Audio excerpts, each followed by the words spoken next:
Eu nunca imaginei que o cheiro de pão fresco pudesse doer tanto. Era quinta-feira, 6:30 da manhã, e eu estava sentada na calçada em frente à padaria do seu Mário, na esquina da rua Barão de Itapetininga com a Avenida São João, no centro de São Paulo. O vapor que saía pela porta de vidro trazia aquele aroma de massa assada, manteiga derretida, café coado na hora. Meu estômago se contraiu. Fazia 2 dias que eu não comia nada além de um pedaço de pão amanhecido que alguém jogou num saco plástico ao lado da lixeira. Meu nome é Helena. Tenho 42 anos, e há 3 meses eu dormia num colchão king size com lençóis de algodão egípcio. Hoje, durmo enrolada num cobertor fino que cheira mofo, debaixo do toldo de uma loja fechada. A transformação foi tão rápida que às vezes ainda acordo esperando sentir o toque macio do edredom, o ronco suave do ar-condicionado. Mas o que eu sinto é o concreto gelado nas costas, o barulho dos caminhões de lixo às 5 da manhã, e o olhar de nojo das pessoas que passam apressadas fingindo que eu não existo. Quando Roberto morreu, no dia 23 de março, de um infarto fulminante aos 50 anos, eu achei que o pior já tinha acontecido. Estávamos casados havia 18 anos. Ele era contador, trabalhava numa empresa de construção civil. Tínhamos uma casa de 3 quartos em Santo André, um carro quitado, planos de viajar para o Nordeste nas próximas férias. Nada ostentoso, mas era nosso. Era seguro.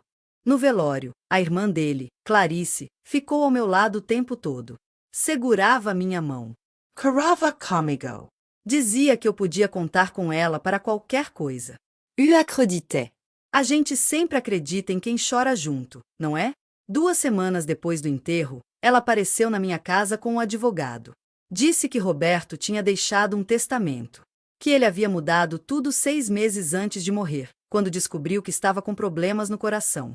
Segundo aquele papel com firma reconhecida, a casa, o carro, a conta poupança de R$87 mil, tudo ficava para Clarice e para o filho dela, Marcelo. Eu fiquei com nada. O advogado explicou que eu podia contestar, claro, mas levaria anos. Que eu precisaria de dinheiro para contratar outro advogado, fazer perícia grafotécnica, juntar provas. Eu não tinha dinheiro. Trabalhava como auxiliar administrativa numa clínica veterinária ganhando R$2.400 por mês. Metade ia para as contas da casa. A outra metade eu guardava para emergências que nunca aconteceram. Até aquela. Clarice me deu 30 dias para sair da casa. Ela foi gentil, disse que era o prazo legal, que não queria me prejudicar, mas que Marcelo ia se casar e precisava do imóvel.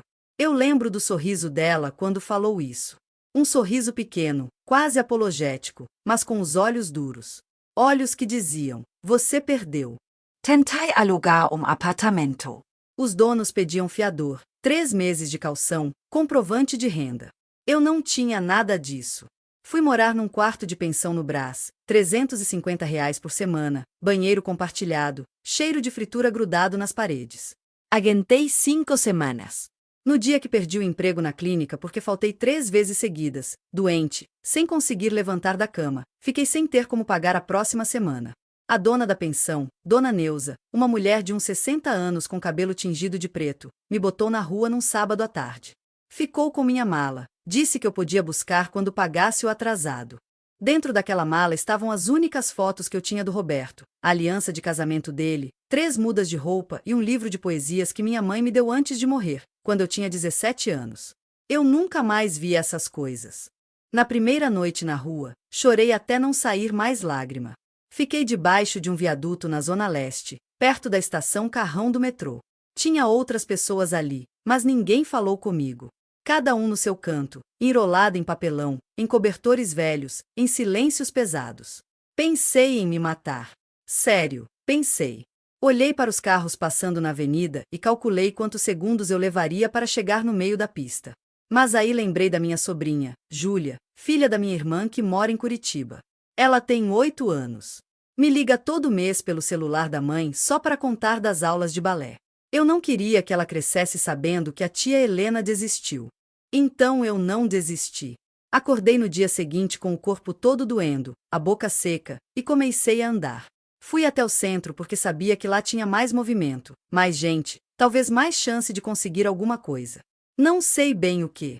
Só sabia que precisava continuar. Foi assim que cheguei na esquina da padaria do seu Mário. Sentei ali porque o toldo da loja ao lado protegia do sol. Fiquei observando as pessoas entrarem e saírem com sacolas de pão, copinhos de café, sonhos recheados. Uma mulher de salto alto saiu segurando um cappuccino grande e um croissant. Deu uma mordida, fez uma careta, jogou metade fora na lixeira a 3 metros de mim. Eu fiquei olhando para aquilo. Fiquei pensando se eu deveria ir lá e pegar. Mas tinha um homem de terno parado perto, mexendo no celular. Ele ia me ver. Ia me julgar. Então eu não fui. Agora, sentada aqui nessa calçada, eu vejo a mesma cena se repetir. Uma moça jovem, uns 20 e poucos anos, cabelo preso num rabo de cavalo, sai com pão francês e joga a sacolinha vazia no chão, a 2 passos da lixeira. Ela nem olha para trás. Eu olho para a sacolinha. Tem farelos dentro. Eu sei porque já comi farelos antes. Eles têm gosto de quase nada, mas enchem um pouquinho a barriga, iludem a fome por meia hora. É nesse momento que eu percebo que alguém está parado na minha frente. Levanto os olhos e vejo um homem. Ele deve ter uns 60 anos, cabelo branco, óculos de armação dourada, terno azul marinho bem passado. Está segurando uma sacola da padaria e me olhando com uma expressão que eu não consigo decifrar. Não é pena. Não é nojo. É outra coisa. Curiosidade, talvez. Ou reconhecimento. Ele se abaixa devagar, como quem não quer assustar um bicho, e estende a sacola na minha direção. Tome, ele diz, e a voz é calma, sem pressa. Comprei demais. Não vou conseguir comer tudo. Eu olho para a sacola. Depois para ele. Minha primeira reação é desconfiança. Ninguém faz nada de graça. Aprendi isso rápido aqui na rua. Mas a fome é mais forte que a desconfiança. Pego a sacola com as 2 mãos. Está quente. Abro e vejo 2 pães de queijo, um misto quente, uma garrafinha de suco de laranja. Obrigada, eu sussurro, e a minha voz sai rouca, quebrada de tanto não usar. Ele não vai embora. Fica ali, de pé, as mãos nos bolsos da calça. Qual é o seu nome? Ele pergunta. Helena. Helena. Ele repete, como se estivesse testando o som. Eu sou o Dr. Renato. Renato Almeida. Sou advogado. Meu estômago se aperta de novo, mas não de fome. De medo. Advogado.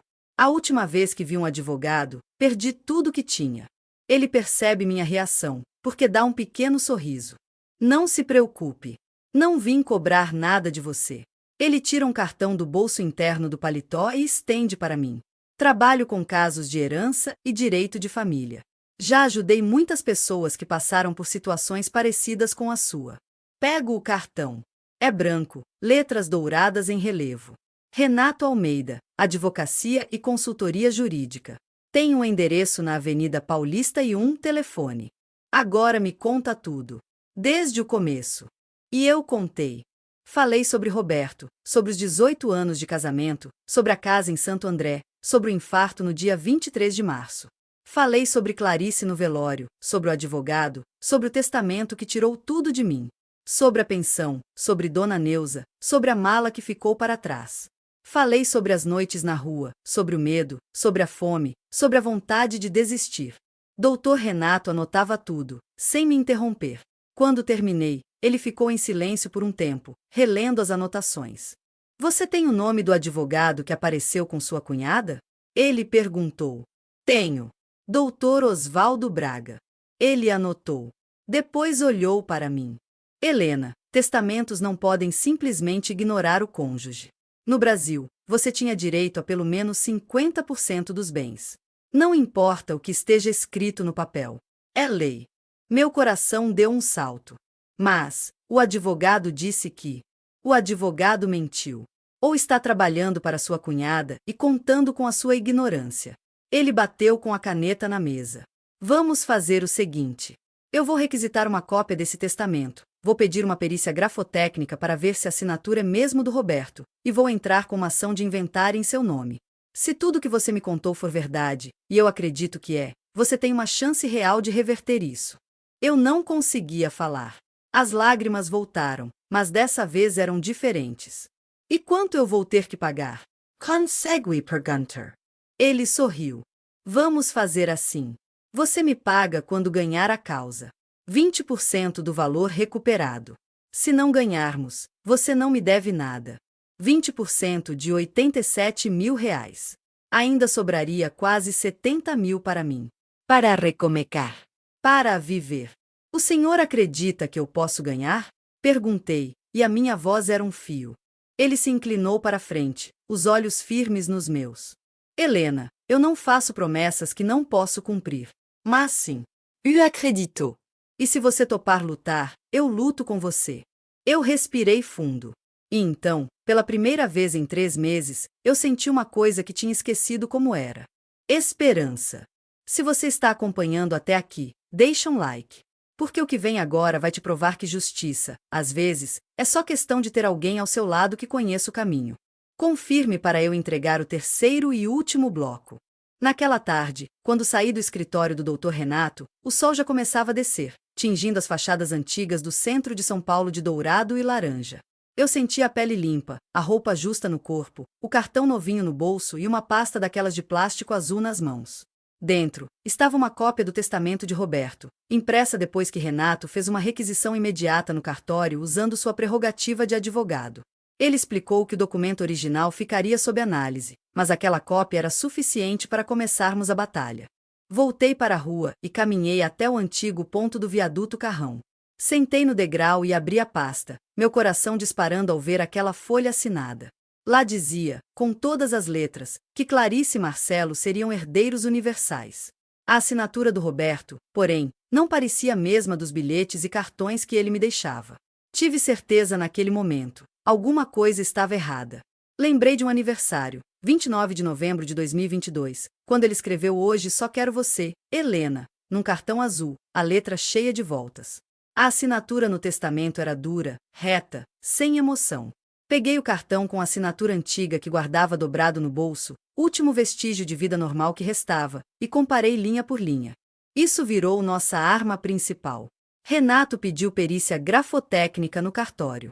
Eu assinei um termo de compromisso e entreguei o cartão à equipe dele. Em 3 dias, recebi uma ligação da Cristina avisando que o parecer preliminar já estava pronto. Voltei ao escritório com as mãos suando frio. Renato estava com o relatório em mãos ao lado de uma pasta cheia de cópias de comunicações, recibos de impostos e print de conversas de WhatsApp entre Clarice e o advogado dela, informações que ele vasculhou em sistemas públicos, tudo legal, tudo limpo. O parecer era claro, alta probabilidade de falsidade documental na assinatura presente no testamento, divergente de padrões históricos do falecido. Renato me explicou que as provas eram contundentes. Tínhamos o laudo, o cartão, a certidão de casamento, os extratos da conta conjunta, onde eu era titular junto com Roberto desde 2009, registros que somavam R$ 87.200,34 e movimentações que Clarice tentou bloquear. Ele organizou tudo em ordem cronológica, páginas numeradas, etiquetas coloridas marcando cada ponto-chave. Um especialista financeiro contratado por Renato elaborou um gráfico mostrando a movimentação anormal nas 48 horas seguintes ao falecimento. Havia saques e transferências não autorizadas. Enquanto avançávamos, o clima em casa de Clarice mudou. Ela me mandou uma mensagem tensa. "Helena, por favor, não faça isso. Vai ser ruim para todo mundo." Dias depois, um amigo em comum me avisou que ela já tinha se consultado com outro escritório de advocacia e até insinuado para a família que eu estava desequilibrada e poderia prejudicar a reputação dele se expusesse tudo. O risco não era só dinheiro. Era minha honra, minha sanidade, a memória do Roberto. Era o olhar da Júlia, minha sobrinha, dizendo: "Tia, você não vai sumir, né?" Tudo ficou gigantesco. Renato me preparou. Faríamos uma audiência presencial, aquelas em que cada detalhe pode virar arma ou armadura. No dia da audiência, tremi dos pés à cabeça. Renato organizou todos os documentos em pastas separadas, me explicou cada ponto, perguntou se eu queria que ele falasse ou se preferia expressar alguma coisa. Decidi que só ele falaria. Mas levei o cartão azul do Roberto comigo, dobrado no bolso esquerdo, como meu escudo.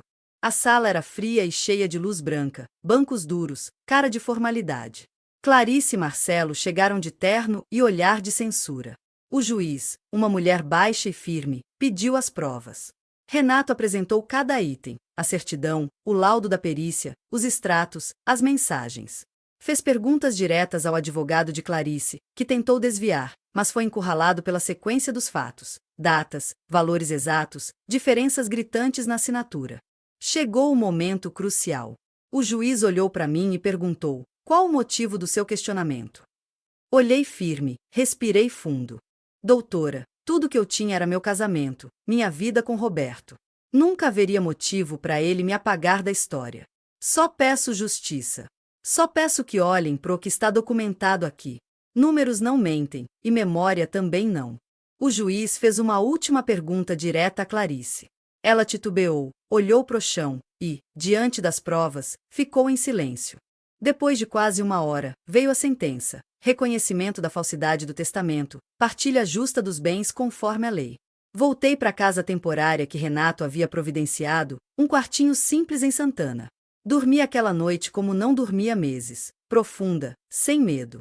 Na manhã seguinte, sentei na janela do quarto, sentindo o cheiro fresco do café que Cristina havia me deixado.